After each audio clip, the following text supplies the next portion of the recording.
The air travel environment is very safe. The multi-layered biosafety measures applied by the industry are highly effective such that the risk of transmission of the coronavirus during travel are much lower than in most other settings. As the economic and social impact of the COVID-19 pandemic thins out, there is an urgent need like never before to reopen borders more effectively and remove travel restrictions. That's our focus on aviation this week. A warm welcome to the program. I'm Bukola Joe Oketumbi.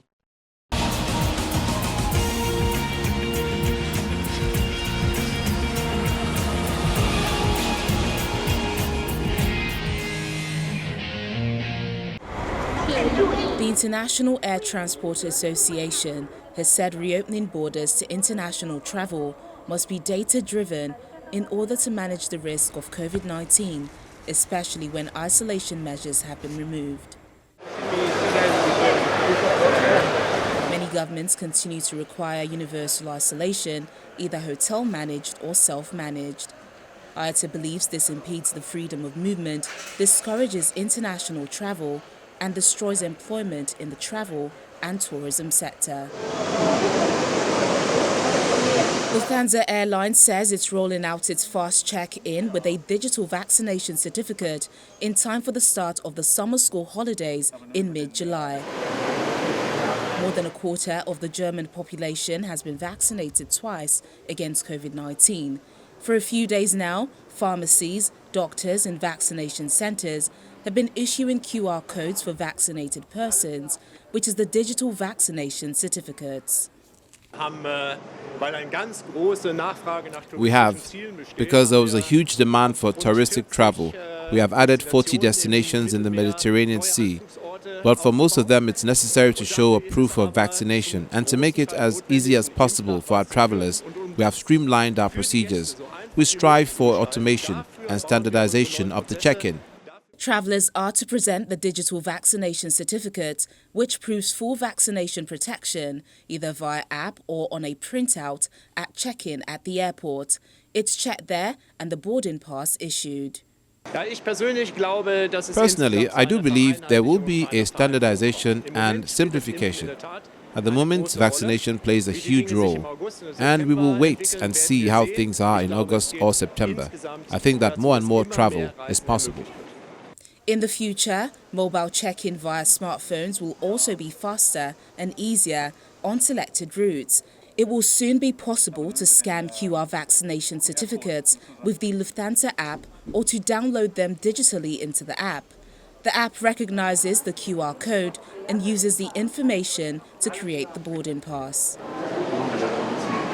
Yes, so we agitate it gently. From Germany to the United Kingdom, where British Prime Minister Boris Johnson has said that travellers would face hassle and delays this year if they want to go abroad because the priority would be keeping Britain safe from the coronavirus.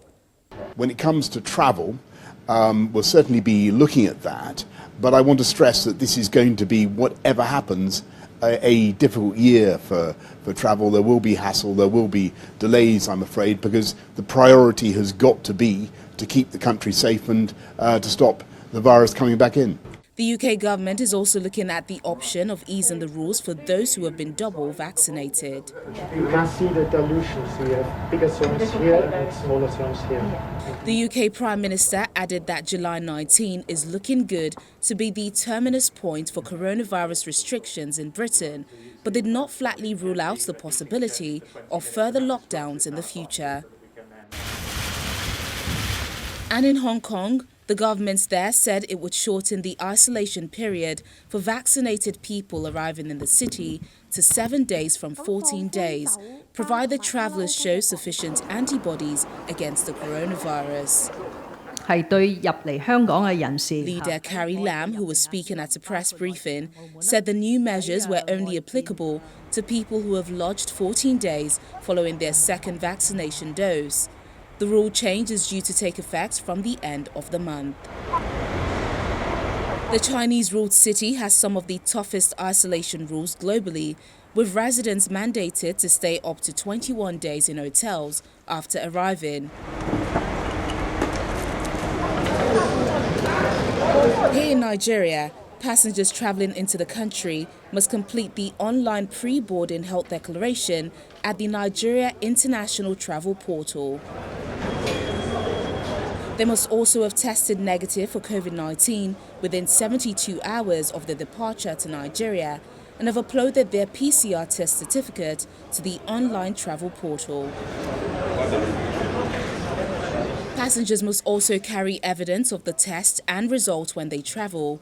Only a COVID-19 PCR test is acceptable to the Nigerian authorities.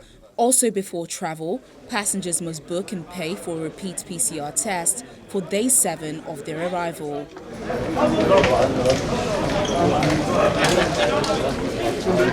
And to Nigeria-Dubai relations, Emirates had stopped flying into the country since February 2021 after the refusal of the Presidential Task Force on COVID-19 to allow the airline conduct rapid antigen tests for coronavirus.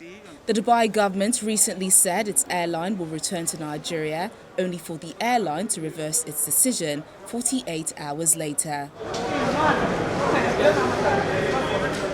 This is the second time I'm actually applauding the federal government for taking its stand on a particular issue based on, professionalism and national sovereignty and its own way of doing things. Like I said, I mentioned the trade balance before. The trade balance between us and the UAE is very bad. A lot of our people go to Dubai, for example, to shipping things into Nigeria. Volumes are negligible. If you see, when Nigerians travel to Dubai, they go to shop, take all our foreign exchange for things that have no real value to the nation, so to say. Maybe you will go buy shopping, clothing, tourism, and all those kind of things. So you are moving your resources and developing another nation. We need to be more patriotic, So, and I think the UAE government miscalculated, not knowing that it is not to Nigeria's benefit to have its citizens take the limited foreign reserves or foreign resources we have and go and spend it in their country, either by flight tickets, by goods, services, tourism, whatever it is they offer in Dubai. So it's to their disadvantage. While border reopening is still a big issue, IATA insists it's time to be smart, as there is no one-size-fits-all solution to manage the various levels of risk. The airline body says the economic and social cost of the blanket measures taken by most governments to date has been unnecessarily high.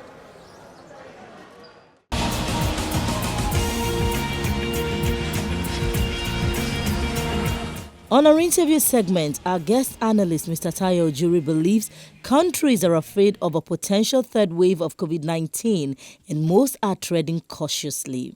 One, it's not just about Emirates. I think it's about aviation COVID protocol as a whole. And Nigeria is just one bit of the issue. If you look at US to Europe, it was trying to open for vaccinated passengers. Now, after G7, we're looking at not commitment to start-up date for summer operations. So it's all about COVID, and it's all about each country trying to actually guard their countries. During COVID, lots of Nigerians went there, and out of every 100 Nigerians, there were 13 that were positive. So to curtail that spread, they wanted to ensure that we're in compliance. And since the enforcement of the antigen testing was their way of ensuring compliance, and since we didn't adhere to that, COVID-19 is still spreading. And what is making it worse, that we do not underlining factor, is the low level of vaccination within Nigeria. I just have about 2% out of a 200 million people. And if you look at that, out of the traveling public, it's just a minuscule percentage of travelers are vaccinated. So that's not giving them the confidence and the reassurance for passengers to come to Dubai or to the UAE. So that in the long run is still going to be what we're going to have to deal with even throughout summer of 2020. It will return, and that's why IATA and ICAO are proposing initiatives such as the IATA Passport program, and some airlines airlines have their own initiatives. So that would help. And once you have one single source of truth, whereby all the countries or have a certain protocol, one source of protocol across board, that once you're vaccinated, you can travel and you'll not be isolated. That would ensure and facilitate the travel process and facilitation within countries.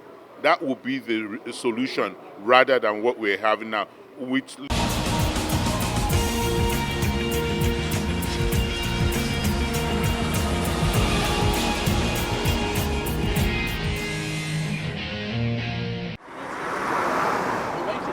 Meanwhile, Irish pilots and cabin crew have protested against Ireland's strict travel restrictions and to warn of job losses as the aviation sector suffers. Earlier in June, Irish Airlines Stobart Air, which employed 450 people and provided regional services in Ireland and Britain under the Aer Lingus regional brand, ceased trading and began the process of appointing a liquidator. The news of the collapse of Stobart Air was another blow to an already crippled sector. We lost 500 jobs at the weekend, and unfortunately, as we've seen from Lufthansa Technik on Sunday, that's not going to be the end. And the reality is that Irish Airlines make the majority of their revenue in the summer. This summer is going to be a write-off due to the fact that the Irish government have deliberately delayed the implementation of the digital COVID certificate, and they have failed to adopt rapid antigen testing. So that means that the airlines in Ireland, like Aer Lingus and Ryanair, are not going to ramp up their operations, which means there will be thousands of job losses this winter. And we are calling on this government to act, because so far they haven't. We have a repressive travel regime in Ireland, and we have the least in terms of government support of any European country, and that has to change. Pilots and cabin crew outside the Department of Health displayed banners and placards urging the Irish government to use rapid antigen tests to help facilitate international air travel. Ireland has had the toughest international travel curbs in the European Union, and its advice against non-essential travel will remain in place until July 19, when it adopts the European COVID-19.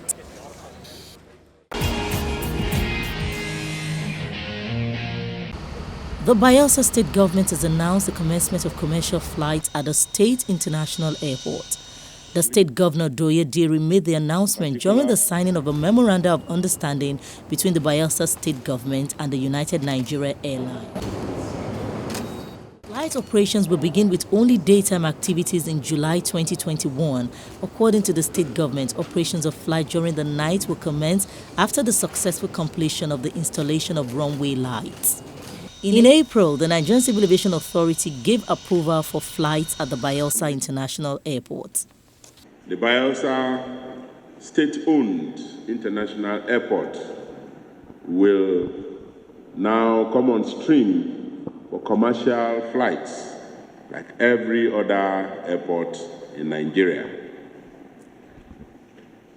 Today marks the end of our search for a partner that will move this state to the desired space in the aviation sector. As you have all witnessed, we have just concluded the signing of the Memorandum of Understanding. With this signing, we are moving closer, and we are now sure that come July, which is about not up to a month again, that commercial flights will now commence in the Bayelsa State International Airport.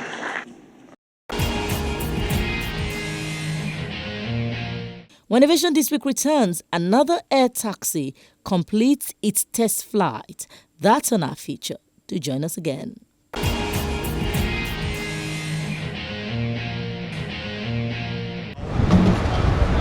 News flash begins in Lagos, where the managing director of the Federal Airport Authority of Nigeria has stated that the airfield lighting has been fixed.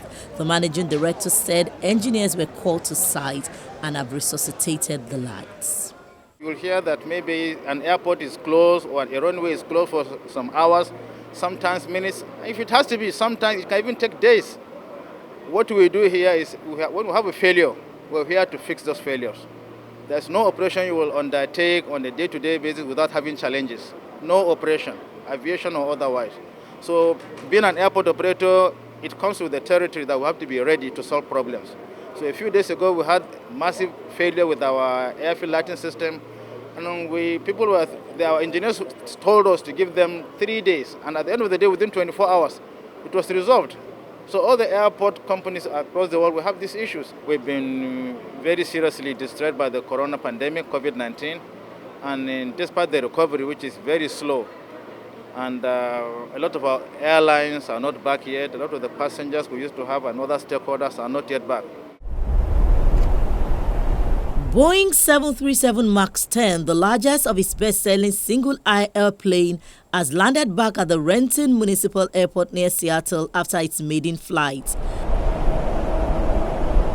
Boeing's 230-seat 737-10 is designed to close the gap between its 178 to 220-seat 737-9 and Airbus's 185 to 240-seat A321neo, which dominates the top end of the narrow-body jet market, worth some $3.5 trillion over 20 years.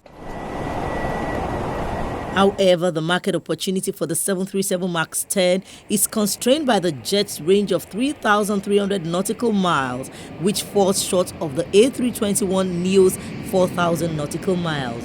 Boeing must also complete safety certification of the plane under a tougher regulatory climate, following 2 fatal crashes of a smaller 737 MAX version. The model was grounded for nearly 2 years with a safety ban still in place in China. Boeing has carried out design and training changes on the MAX family, which returned to U.S. operations in December. The 737-10 aircraft is expected to enter service in 2023.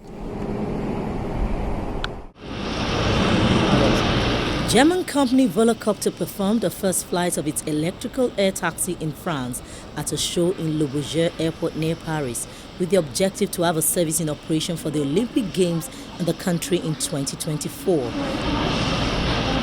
The flying taxi, which looks like a tiny helicopter, took off and landed vertically over the Le Bourget Airport with no passenger on board during a 3-minute flight. We do not sell VoloCities to individual persons. In the city of the future, these will be shared assets that are professionally operated as a fleet. So you as a customer can then call a VoloCity to come and pick you up when you need it, and you only pay for the flight. And as I said, with increasing volumes, we can offer these flights at the cost of a taxi today. So it should be possible to afford this experience for everyone who can order a taxi today. It flew a 500 meters route at speeds up to 30 kilometers per hour and 30 meters high along the airfield, and has a luggage compartment and a capacity of 2 people on board.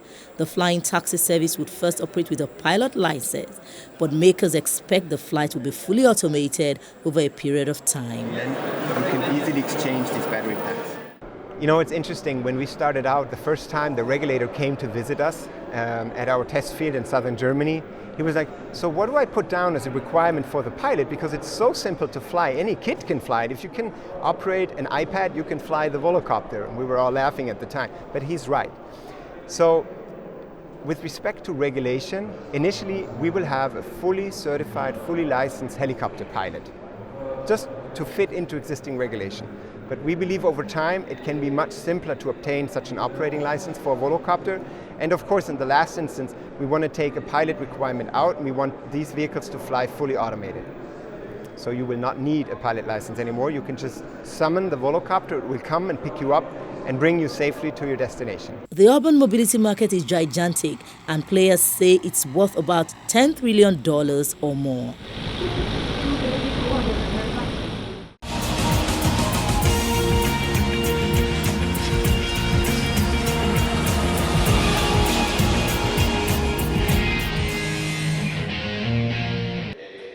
Jasiri, Shuja and Tumaini, they are not humans, but are already playing an important role in curbing the spread of the country's coronavirus epidemic.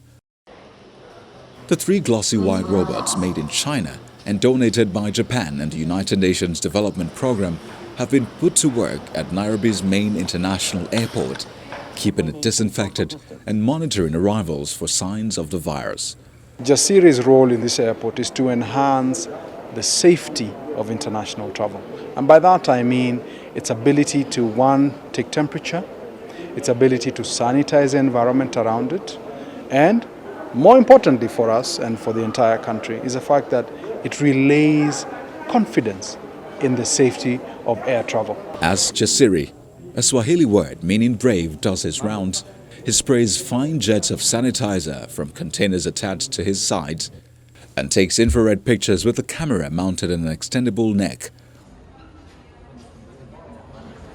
while scanning hundreds of passengers per minute, and in tone-flat English tells those not wearing face masks to put them on and those standing too close to others to respect social distancing rules. These smart anti-robotic solutions are envisaged as a measure to mitigate the inherent risks by supporting some of the high-exposure functionalities like temperature screening, mask detection, automatic disinfection, and audio and video broadcasting and conferencing. Meanwhile, the trio are also helping to curb the spread of an epidemic that has so far killed almost 1,800 and infected more than 100,000 in the East African nation, and saving passengers time on arrival formalities. Welcome to Hotel Sky. From Kenya Airport to Hotel Sky in Johannesburg's wealthy Sandton district, where all staff adhere to strict COVID-19 protocols, wearing masks and physically distancing from guests as much as possible, except Lexi, Micah and Ariel. The three concierges could not breathe germs on you, even if you wanted them to. Robot hospitality is nothing new. Japanese hotels have been deploying them for years, and in 2015, Tokyo's Hena or Strange Hotel became the first to be fully staffed by droids. We thought this is a great opportunity for us to do something that has never been done in Africa before. And so we sourced these robots from Sandbot, and then we started to program them and make them African. So yes, this is the very first hotel in Africa that has robots.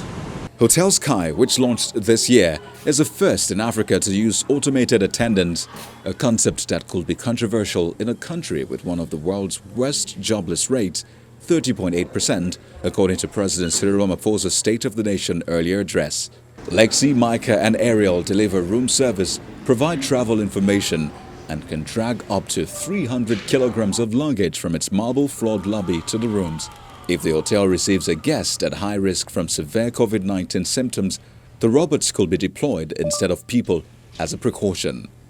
CTR Robotics, which supplies the droids, says this is the future. As you've seen, this whole hotel is teched out, but another layer was to put some sort of automation. And how could we bring robotics into the space? So about a year and a bit ago, just over a year ago, Paul said, I want a robot that can do A and B and C and D, and I wanted to work within into this new flagship space that we're building, Hotel Sky in Sandton. And he kind of gave us this big vision and a brief, and he said, go for it and start building. And pretty much from that day, we started working, and we started pushing these about a few months ago, actually, into the hotel. While the robots are at work, guests can opt to interact with more traditional staff if they don't want to lose that human touch.